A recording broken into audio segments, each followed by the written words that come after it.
WDAY News. At Fisher Investments, we do things differently, and other money managers don't understand why. Because our way works great for us. But it may not work for your clients. That's why Fisher Investments is a fiduciary, obligated to put clients first. It's the highest standard for a financial advisor. So, what do you provide? Cookie-cutter portfolios like the rest of us? No cookie-cutter portfolios here. Fisher Investments tailors portfolios to meet each client's goals and needs. But you do sell investments that earn you high commissions, right? And make commissions when you make trades for your clients? No, Fisher Investments doesn't sell any commission investment products, and we never earn commissions on trades. So what's in it for you? Fisher Investments fees are structured so we do better when our clients do better. When it comes to helping clients achieve a comfortable retirement, we're clearly different. Visit FisherInvestments.com to find out why investors like you switch to us. Fisher Investments, clearly different money management. Investments in securities involve the risk of loss. I'm getting vaccinated with Prevnar 20. So am I, because I'm at risk for pneumococcal pneumonia. If you're 19 or older with chronic conditions like asthma, diabetes, COPD, or heart disease, or are 65 or older, you are at increased risk for pneumococcal pneumonia. Ask your doctor or pharmacist about Prevnar 20, pneumococcal 20-valent conjugate vaccine. It can help protect you against pneumococcal pneumonia in just one dose.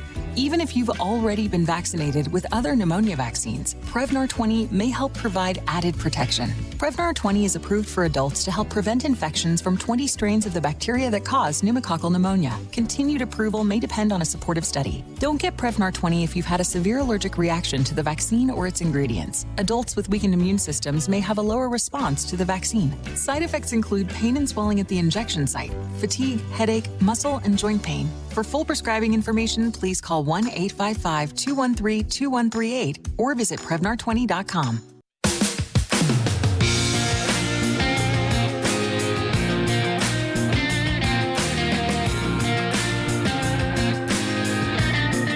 And welcome to Weather and Ag in Focus. I want to thank you for joining us this afternoon. 107 in the afternoon, temperatures in the low 70s. I'm Chief Meteorologist Dean Wysocki, alongside with our wonderful, talented Ag Director, Bridgette Readel. That just doesn't get old, Bridgette. And I'm not so sure about that, Dean, but thank you so much for the screaming goat. Gotta love the screaming goat. Meteorologist Justin Storm has the day off. He's watching little Sterling just to make sure he doesn't get in any trouble today. So, Bridgette, Whoa. If he's watching Sterling to make sure he doesn't get in any trouble, who's watching him? Who's watching us? Oh, who's watching us?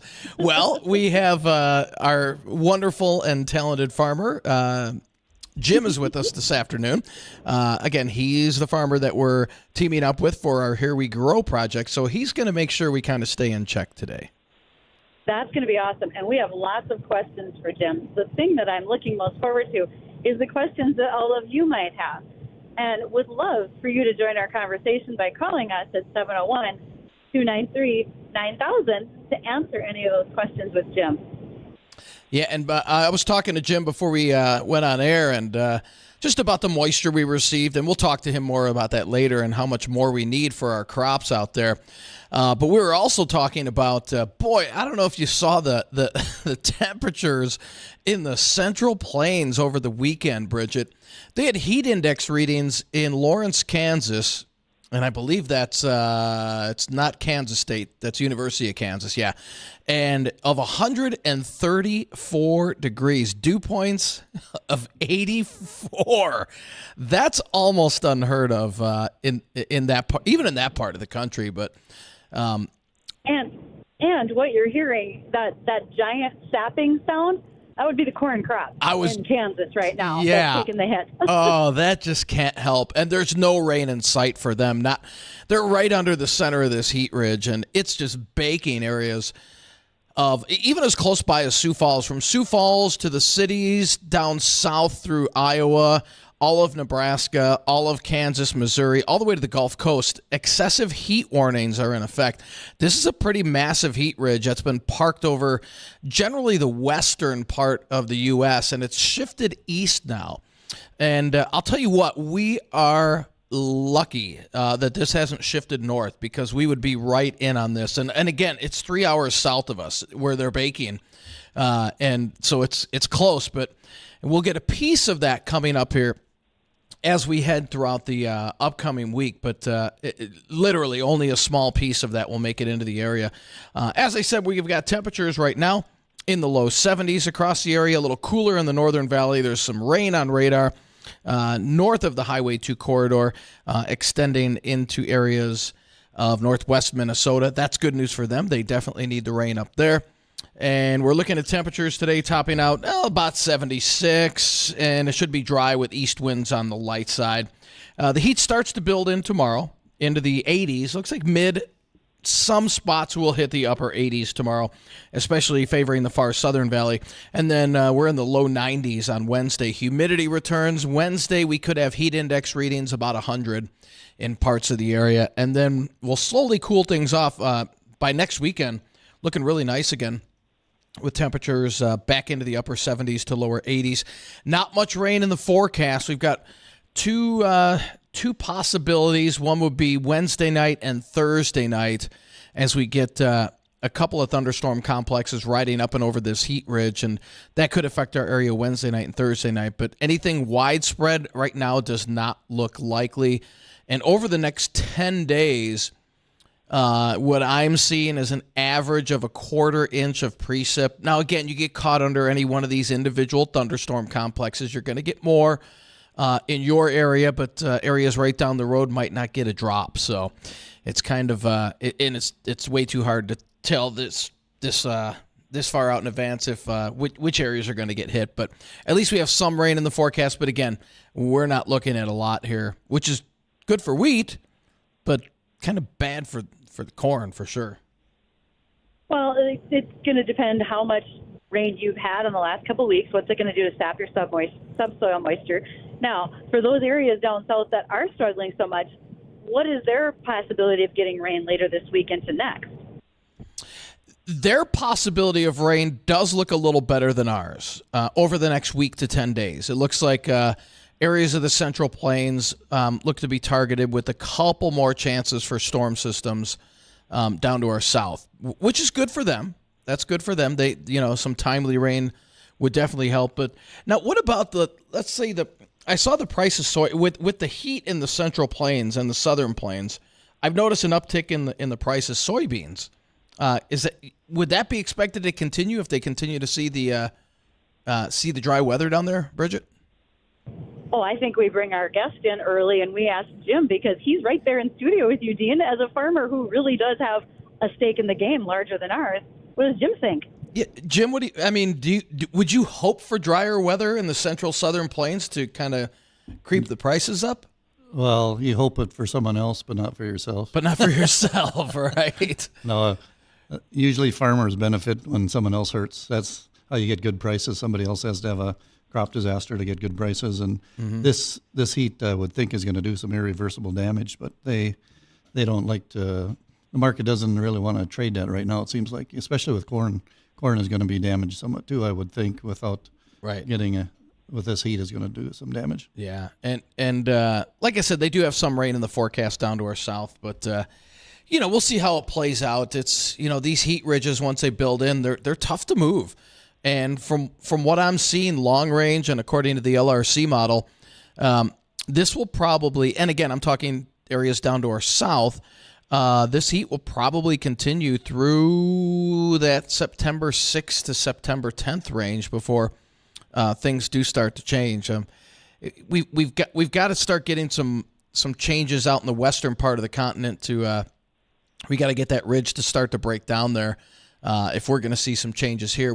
But we've been lucky. We continue to see these Canadian cold fronts sweep through, and although it does bring smoke with it, at least it's keeping us on the cooler side. We're not getting these long stretches of heat and humidity like they are to the south, and I don't see that changing through the rest of the fall. We'll see these little bursts of heat, but they quickly get cut off by these Canadian air masses. So I think we can count ourselves pretty lucky so far this summer compared to other parts of the country for sure. And I also look at, no, you're here. Okay. And so one other thing that I think, besides looking at rainfall and so forth, where we're headed with temperature, but this is probably a great question for Jim, maybe once we even get into our next segment, but how long until we really see this heat take the effect on the beans and let them start turning? Because I see a lot of green bean fields as I'm out and about. The only place I haven't seen that was near Bismarck earlier this morning. And so I'm wondering, Jim, do you feel like any of the crop around you is going to get pushed, or it's going to wait till into September before we start to see that turn? Well, generally in our area, you'll see the beans start turning a little bit after Labor Day. You'll start seeing the earlier maturity starting to turn right around the Labor Day weekend. A lot of times if we're gone for the weekend, by the time you come back, you'll notice a little bit of turning. And, I mean, it's going to get accelerated from this heat. So I think we're gonna do some damage here if the forecast is right. I told Dean we need another inch or two of rain in our area to finish a crop well. If we get that, we missed some of the big rains that Fargo got, but we got enough to keep us going. But we don't have the deep reserves that you'd like to have at this stage of the game. Right. Well, and that also plays over into next year as well. If we don't have that reserve, what's that going to look like when it's time to plant that crop? That's, yeah, no doubt. And, well, a lot of that will be snowpack this winter as well. Hopefully, we can get some I hate to say, I hope we can get some decent snows, but I hope we can get some decent snows for melt for next spring. But we're coming up on break right now. And when we come back, we'll have Jim with us, and we'll talk more about our Here We Grow project.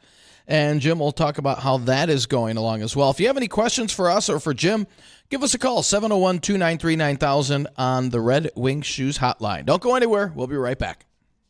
Truck Talk is live at O'Kelly's Bar and Grill each Monday evening. Remember, happy hours 3 p.m. to 6 p.m. with $1 off wells and tall taps plus half-price apps. And right now, you can get Bush Light Pounders for just $5 each. So come to O'Kelly's for delicious apps like bruschetta, street tacos, wings, stuffed mushrooms, shrimp skewers, or bacon Brussels sprouts half-price weekdays 3 p.m. to 6 p.m. Come for the apps and drink specials 3 p.m. to 6 p.m. and stay for Track Talk live at O'Kelly's each Monday. I-29 in Maine and Fargo.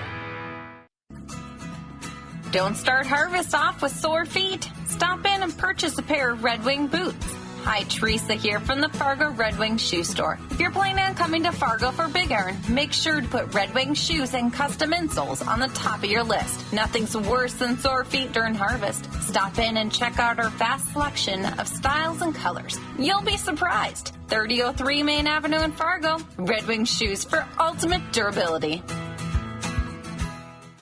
Hotworks Fitness Center in Moorhead is now open. Get a tour of the brand new facility just off Highway 10 next to Target in Moorhead. You'll find unique infrared workout sessions including yoga, Pilates, cycles, and my favorite, Hot Blast. Great for weight loss, improved circulation, and detoxification. There are so many benefits of the Hotworks Fitness Center. Get a tour today and get to the healthier you. Find Hotworks Fitness Moorhead on Facebook. Now open.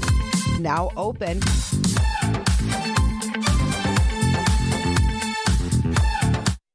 You go with what works, you trust your experience, and make decisions based on proven results. That is why ag producers like you have chosen Dakota Bank for over half a century and made us one of the largest ag lenders in the nation. Hi, I'm Chad Prewy, ag banker with Dakota Bank in Fargo. No matter the challenges, we are here to help you navigate the highs and lows to grow your business by financing your operating needs, improve your land, or purchase equipment. We all rely on you, and we're just happy to return the favor. Go with allies, go with trust, go with Dakota Bank. Equal housing lender, member FDIC, trust and insurance are not FDIC insured.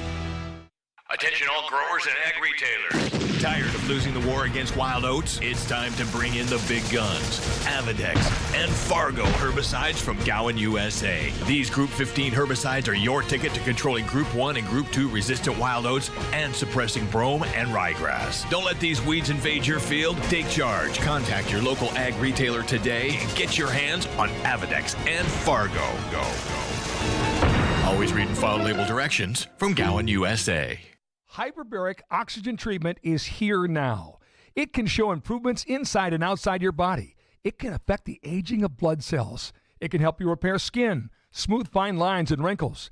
This treatment can help you feel younger by providing your muscles and joints with more oxygen and improved circulation.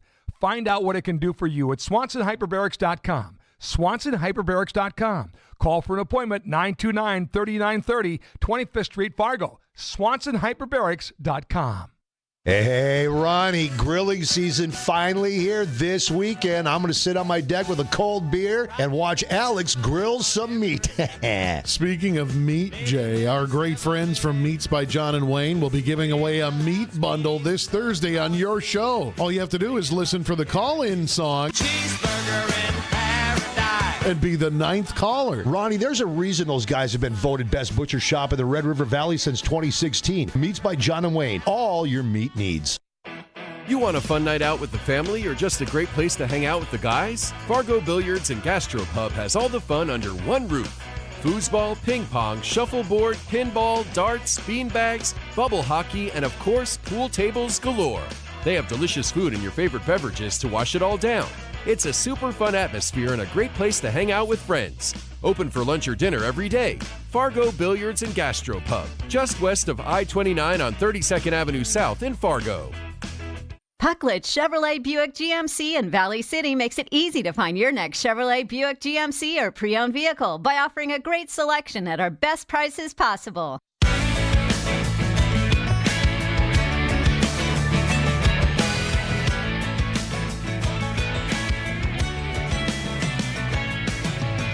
And welcome to WDAY Weather and Ag in Focus. I'm Bridgette, Readel, Ag Director, along with... Thanks, Dean.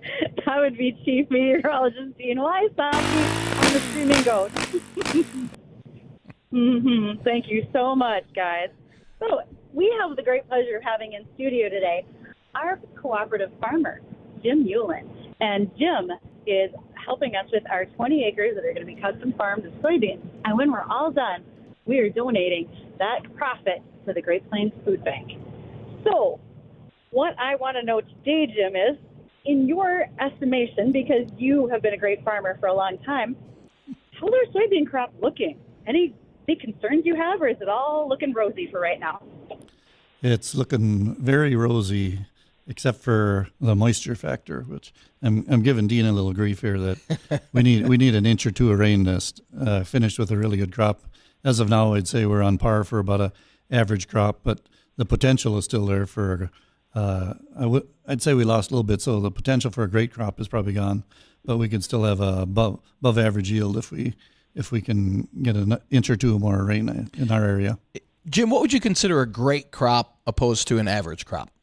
Great crop in our area is in the 60s, and I mean it's not too often, but it's becoming more and more attainable with the newer genetics are helping a lot. But right now, I'd say we're on par for in the 40s if we don't get any rain in that specific location, and if we can get a rain, I think it's got close to 50 bushel potential would be my guess.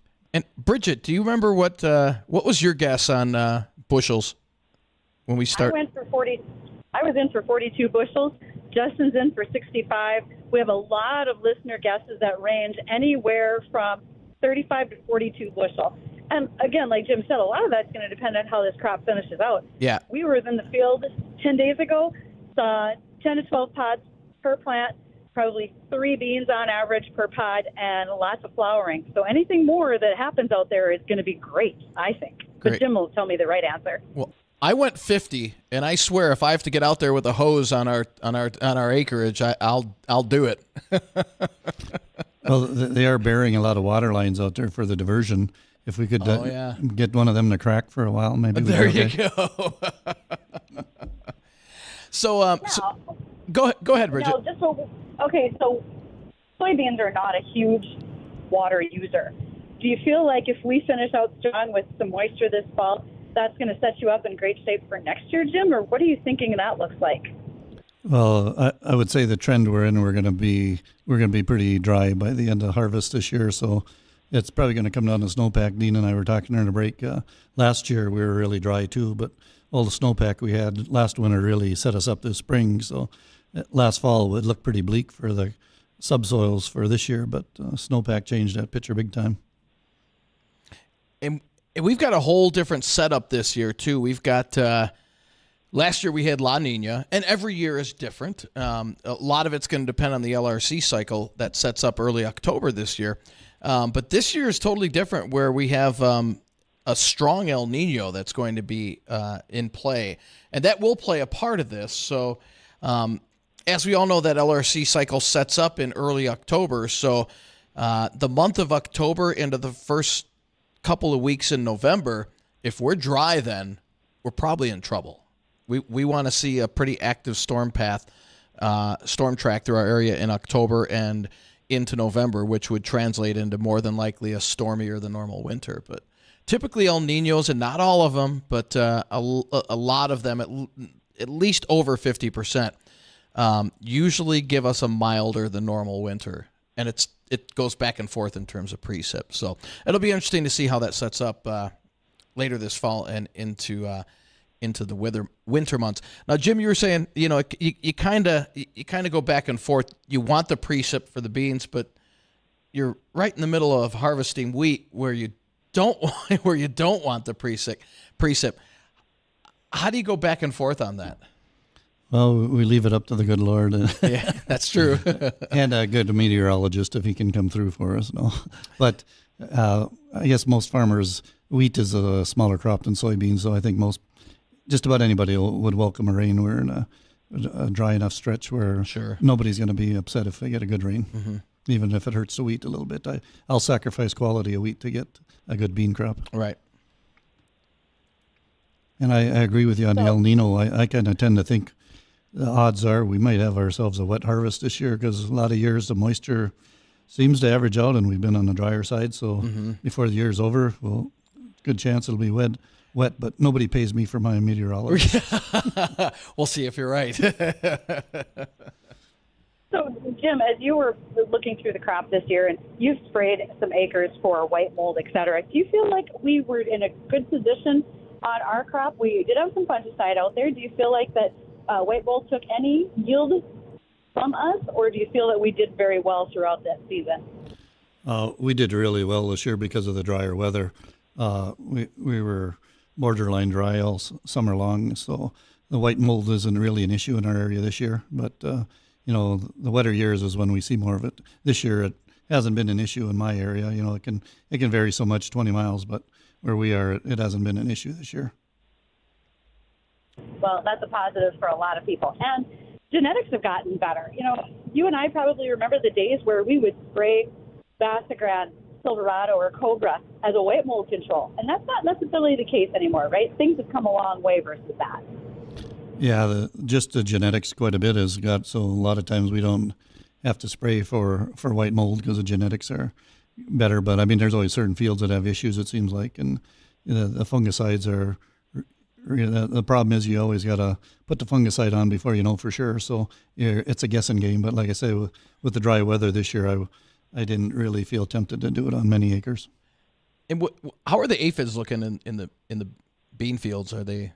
They were pretty hot in our area. Your field actually never had it. I never had to spray your field for aphids, but I've sprayed about a third of my farm for aphids this year. Usually when you get aphids, it's pretty widespread through all the fields, but this year there was just fields here and there that were sprayed. It never got to be a widespread epidemic, so that was a nice savings to us. Why would it be like our field didn't have anything to worry about in terms of aphids, but the rest of your land did? Why would they target one area and leave the other area alone? Any rhyme or reason, or?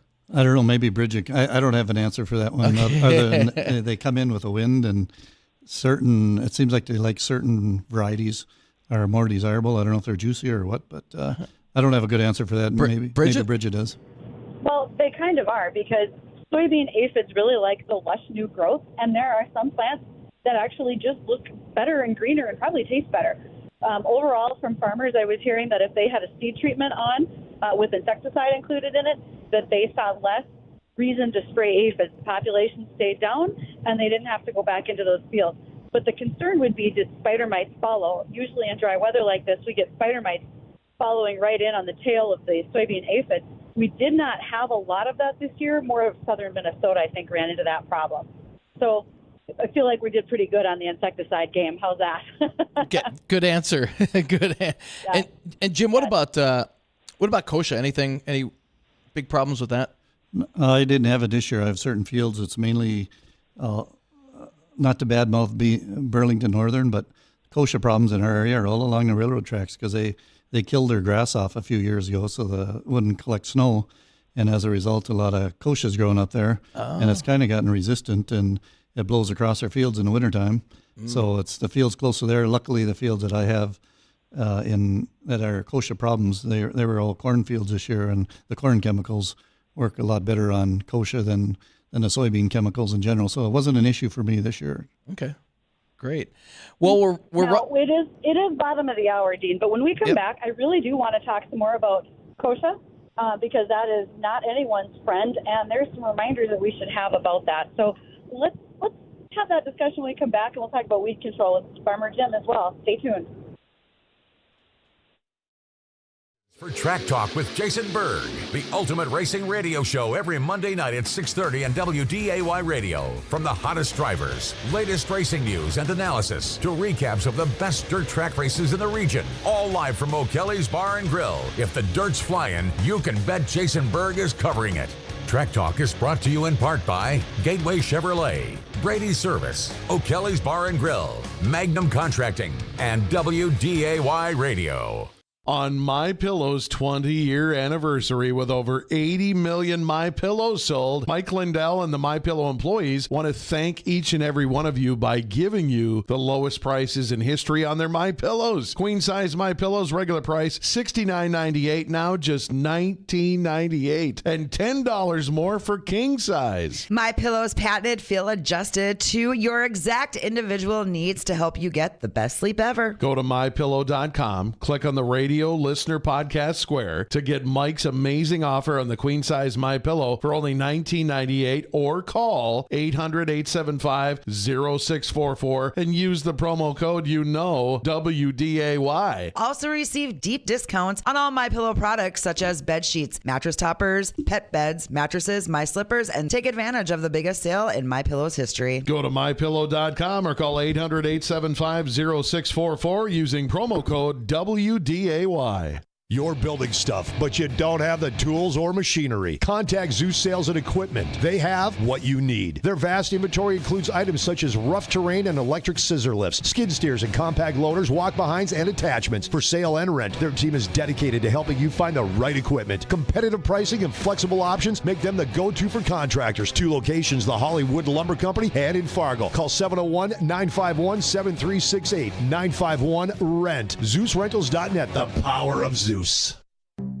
At Fisher Investments, we do things differently, and other money managers don't understand why. Because our way works great for us. But it may not work for your clients. That's why Fisher Investments is a fiduciary, obligated to put clients first. It's the highest standard for a financial advisor. So, what do you provide? Cookie-cutter portfolios like the rest of us? No cookie-cutter portfolios here. Fisher Investments tailors portfolios to meet each client's goals and needs. But you do sell investments that earn you high commissions, right? And make commissions when you make trades for your clients? No, Fisher Investments doesn't sell any commission investment products, and we never earn commissions on trades. So what's in it for you? Fisher Investments fees are structured so we do better when our clients do better. When it comes to helping clients achieve a comfortable retirement, we're clearly different. Visit FisherInvestments.com to find out why investors like you switch to us. Fisher Investments, clearly different money management. Investments in securities involve the risk of loss. Yeah, I'm so stressed. Our business is growing. We've got people all over now. Ooma. What is that? Meditation? I'm recommending the Ooma cloud phone system with auto attendant and more than 50 features. Ooma? Yep, switching to Ooma is a cinch. Just $24.95 per month per user, plus taxes and fees. Ooma. Now you're feeling it. Find small business calm at ooma.com/radio. That's OOMA.com/radio.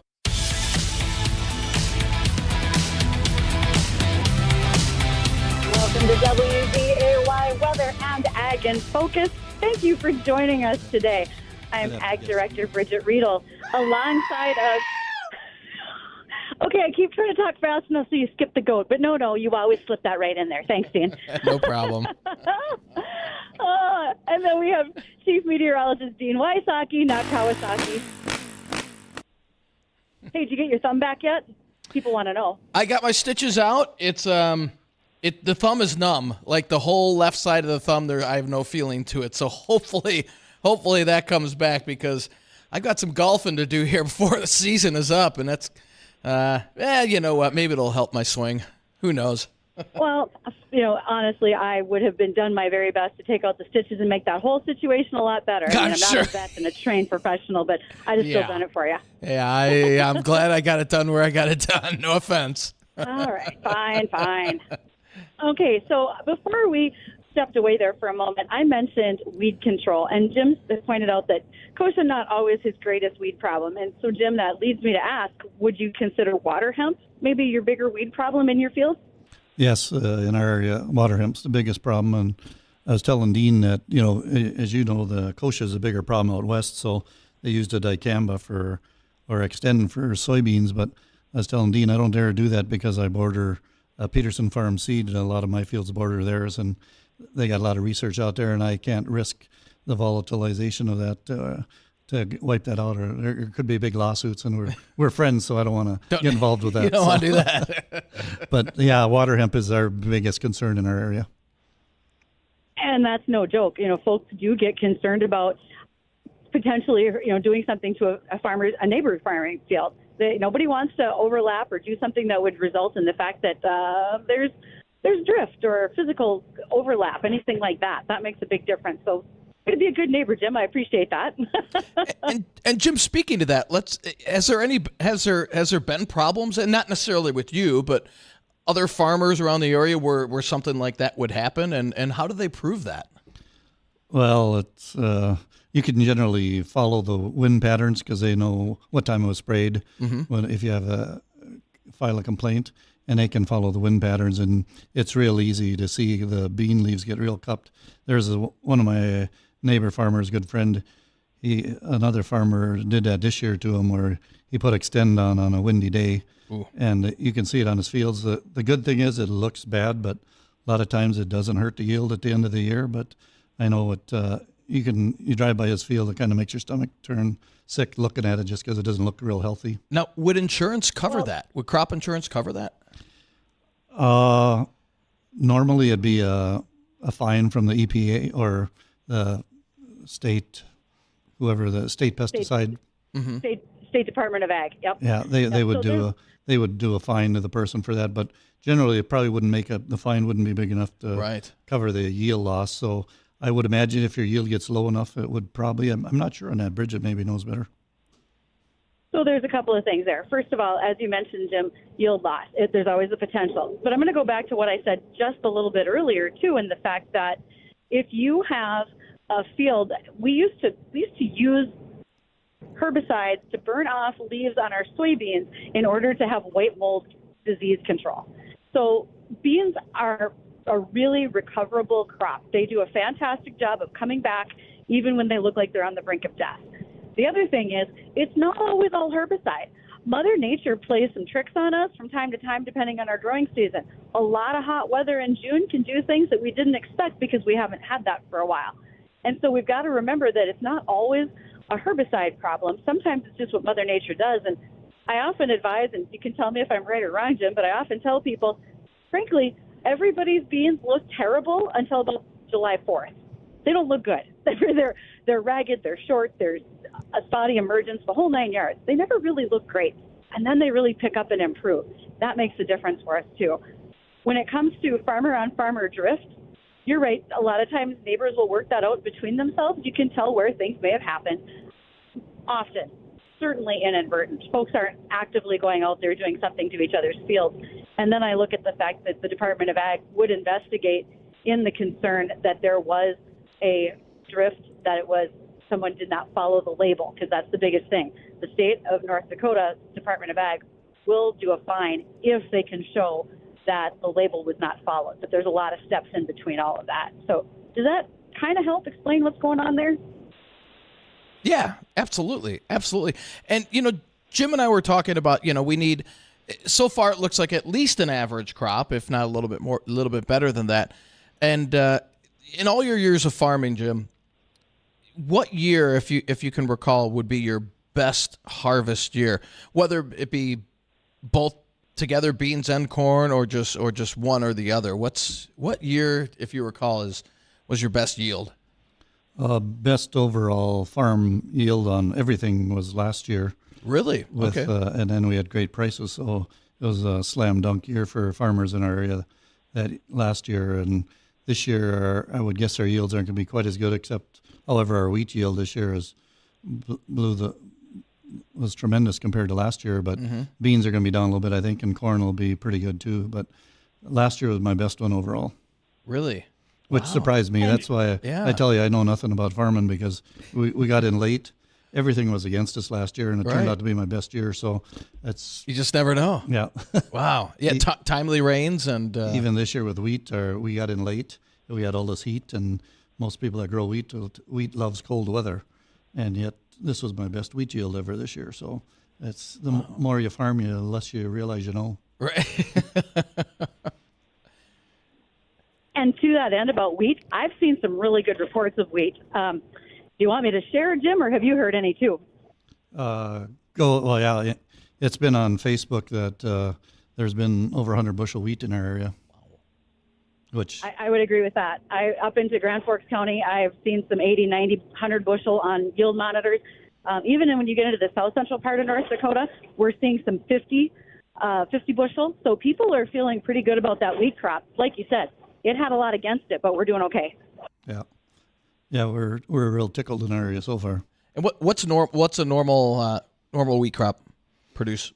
I used to, when I was about 20 years ago, I'd say 50, 55 bushel. In the last couple of years, 80 is getting more attainable, but hundreds is you never even thought about it in the past. That's a bonus year then for sure. Yeah.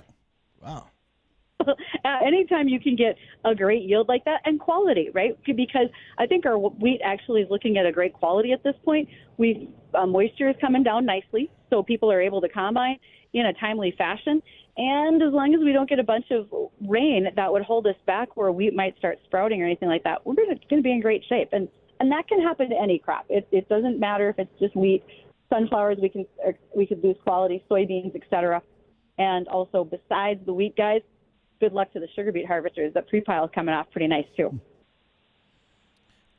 And we got pretty decent weather for that too, Bridgette. And I was just telling Jim, I was just taking a look at some of our longer range guidance, and again using the LRC. A lot of this moisture from Hillary that hit the West Coast is going to ride up and over this ridge.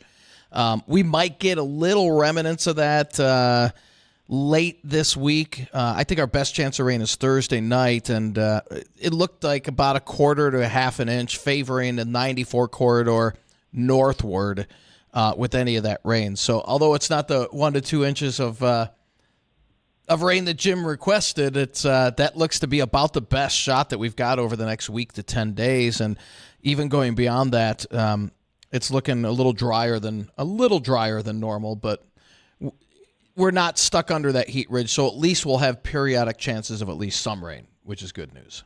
That's good news. Well, it is. And so, Jim, once harvest starts, this is a question I've gotten from listeners. All right, our 20 acres of soybeans, how long will it take to combine it? Because people are curious. Is this a half a day, a full day? What do you think? Less than an hour. we use 2 combines, and we average about 30 acres an hour when we're combining, so it'll be a dot in a day. And it'll go really fast. Yeah. And when are you looking at harvesting those, Jim? End of September? My guess would be right towards the end of September, yeah. Okay. And we don't want an early frost, right? No. But average frost dates will work good this year. Yeah. You know, and one of the things that like our general manager and owner, Steve Hallstrom, pointed out is this would be a great time for us to show people where that grain goes, literally after we've combined it. So I'll see what I can do to line up a ride-along, if you will, so that we can ride in one of the trucks and get some footage of when our soybeans go to the elevator and when they get dumped, because from there they go to all sorts of markets around the U.S. But the best part is getting them off the field so we can take that profit to Great Plains Food Bank. That'll be an excellent day when we get there. Yeah, you can get a real good video, too, if you want to sit in the combine while we're combining. I'll let you know when we're going to be there. So if you guys are interested in video from the combine and the truck to the elevator. That'd be perfect. Dean? Yes. Only if I can drive. Dean, we should put you in the grain cart because the grain cart driver's always wrong. Oh, I see where you. Yeah, nice dig there, Bridgette. Hey, as long as I still get paid. Anytime. As long as I still get paid, That's right? Look, it's not like you two don't do you and Justin do some things where I try to have to try to hold it together from time to time. I'll get my digs in where I can. Thank you. This is true. This is true. Well, Jim, we want to thank you so much for joining us today, and it's great to hear that our not only our crop but your crop as well is doing really well so far this season, and hopefully we get these timely and beneficial rains here over the next couple of weeks. I don't think we're not going to be able to get you the 2 inches. I don't even think we'll be able to get you the 1 inch, but if we can at least squeeze a half inch in there, maybe a little more if you get caught under hopefully a thunderstorm complex right over the acreage over there, that'd be fantastic. So, Jim, thanks once again. Go ahead. Well, say thanks for having me here. And an old farmer in there used to tell me, those years where you get those little showers. Actually, it was Carl Peterson's dad that told me this. Those years where you get a little pop-up shower here and there, they turn out to be surprisingly good years. Yeah, good deal. Well, let's hope for a couple more of those before harvest. So, thanks again, Jim. And don't go anywhere. Ag Network is coming up here, and then we'll be back in a few minutes. Don't go anywhere. It's about tradition, values, and family ties. Pucklet Chevrolet GMC's tradition of giving back to our community remains a priority, and that's why we've partnered with many local nonprofit organizations and events. And our tradition of giving this community a fair and honest offer continues. Right now, you can save nearly $8,000 on a new Chevy Silverado 1500. We're Pucklet Chevrolet GMC in Valley City. Tradition, values, and family ties. See dealer for details. There's one question I ask those who suffer from chronic lower back pain. If you could feel better than you do, would you be interested? I'm Dr. Chad Zimmerman from the clinic in West Fargo. If you have chronic lower back pain and what you're doing isn't working, we have a 96% success rate with bad backs. Why? Because we're one of the few clinics in the state with advanced lumbar decompression therapy.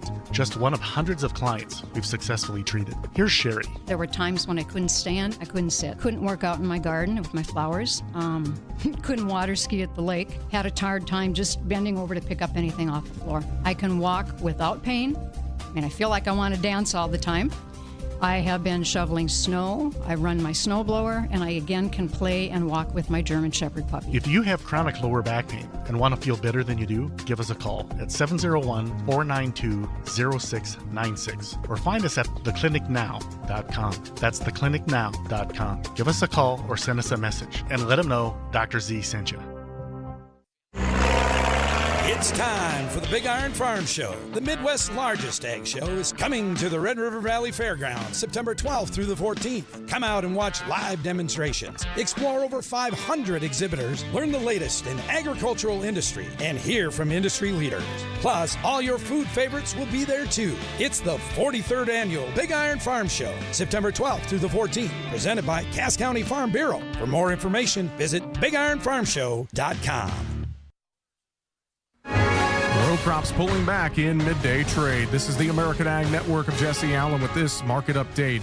We're joined now by Arlen Suderman, Chief Commodities Economist at StoneX with market analysis. Arlen, we pulled back quite a bit from the overnight and early morning highs here in corn and soybeans especially. I know that hot, dry forecast, though, is on a lot of traders' minds here as we begin this week. What are you seeing in the grain trade? Yeah, and that's probably going to be highlighted pretty good by the crop tour this week with participants talking about how hot it is as they get in the central and western parts of the Midwest. That's certainly a factor. That supported corn and soybean prices in overnight trade, but in day trade open, we saw wheat push notably lower, double-digit losses there as Russia continues to dump cheaper wheat on the world market, and that's a drag on U.S. wheat prices. Soybeans trying to hang on to gains as we approach midday. That's largely because of that hot, dry forecast. Soybeans have the tightest balance sheet of the three major commodities. Corn has a little bit looser balance sheet and really weak demand right now, and so it's allowing wheat prices to pull it lower. We're also getting some headwinds that are starting to erode on the soybean prices as well from Treasury yields. 10-year Treasury yields are pushing to new 15-year highs, almost 16-year highs as we approach midday today. That's also providing strength for the dollar. and raising concerns on the stock market on Wall Street as well, raising concerns about the economy and the demand for commodities down the road. All right, we do appreciate it. Arlen Suderman with StoneX for our market analysis. Livestock trade, cattle futures are showing triple-digit strength on the back of a fairly neutral to bullish cattle on feed report. Hogs under some moderate pressure here at midday. Crude oil up 74 cents a barrel, 81.99. You're listening to the American Ag Network. I'm Jesse Allen reporting.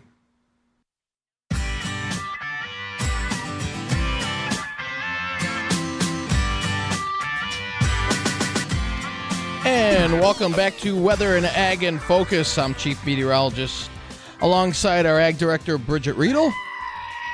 We want to thank everybody for joining us this afternoon. And it's a pleasant afternoon compared to areas down to our south where they are baking in triple-digit heat and dangerous heat indices.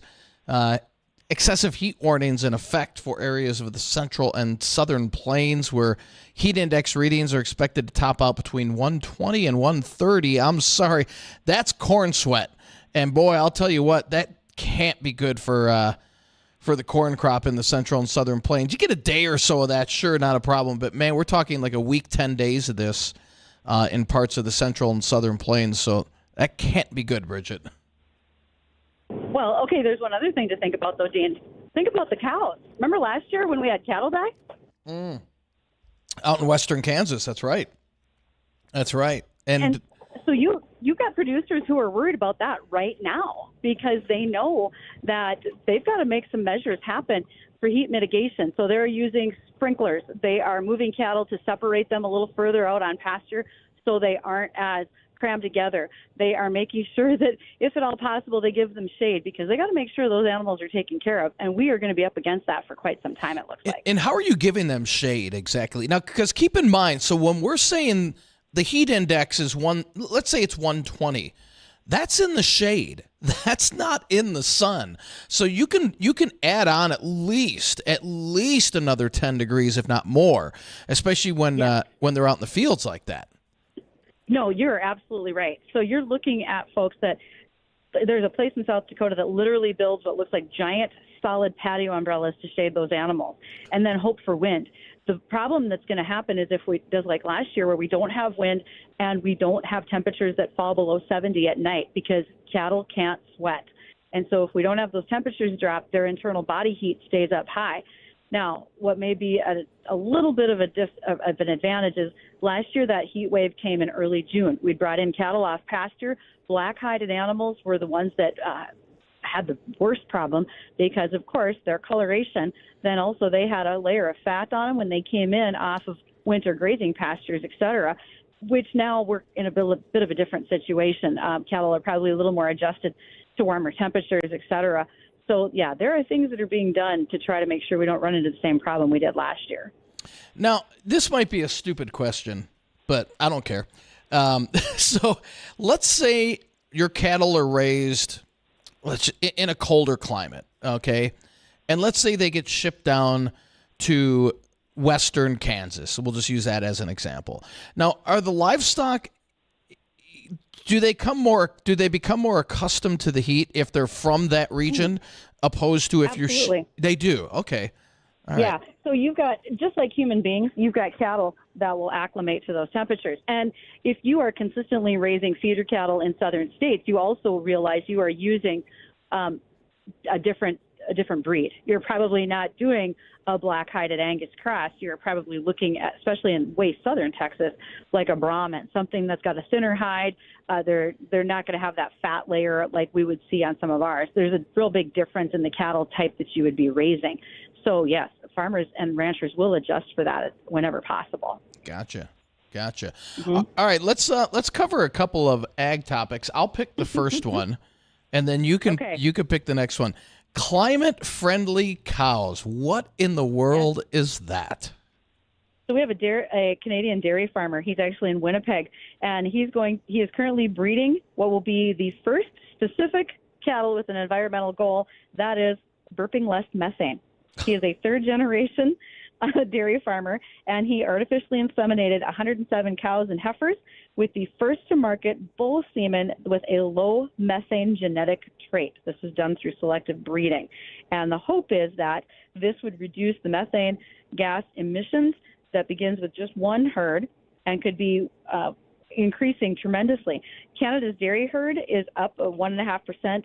So what they're hoping to do is continue to increase this, so 20 to 30% of their dairy herd could have less methane cattle by 2050. Now, the statistics tell you that livestock account for 14.5% of the world's greenhouse gas emissions. But remember, that's methane, and methane is a large greenhouse gas, but it's also the one that breaks down the fastest in comparison to carbon dioxide and others. Oh, so but you don't hear that in the media. Well, no, but hey, you know what? We're media. I just said it. Well, yeah. Let me rephrase that. You don't hear that in the mainstream media. You're right. So, now, exactly right. Now, would they be more expensive then? I'm sure there's a cost associated. There's gotta right? You be. have all of this research and genetics that go in behind it. So it's the same old adage, nothing for free. So I'm sure at some point that is being recouped, that cost somehow. But exactly where it is, that I can't tell you. So they account for 14% of methane gas right now. Assuming that this is something that catches on, what would the percentage be that it decreases? Well, let's face it, if you can reduce what the dairy herd is doing within the next 25 years of 30%, A, we don't do math on this show. That's why it's called Weather and Ag. And B, I think their goal is to cut methane emissions off livestock by half. That's why you see big pushes like in the Netherlands to reduce 30% of their livestock agriculture in the next 5 years. So there's a lot of activity around the world for that. Jeez, man. Yeah. So I get to pick the other topic, right? You can, yes. Okay, Dean, so we're going to talk about paraquat. Paraquat. Not parakeet? Paraquat. Not a parakeet. This is paraquat. Okay. Paraquat is an active ingredient herbicide that we use in crop across the state in a variety of ways. It's usually used as a desiccant.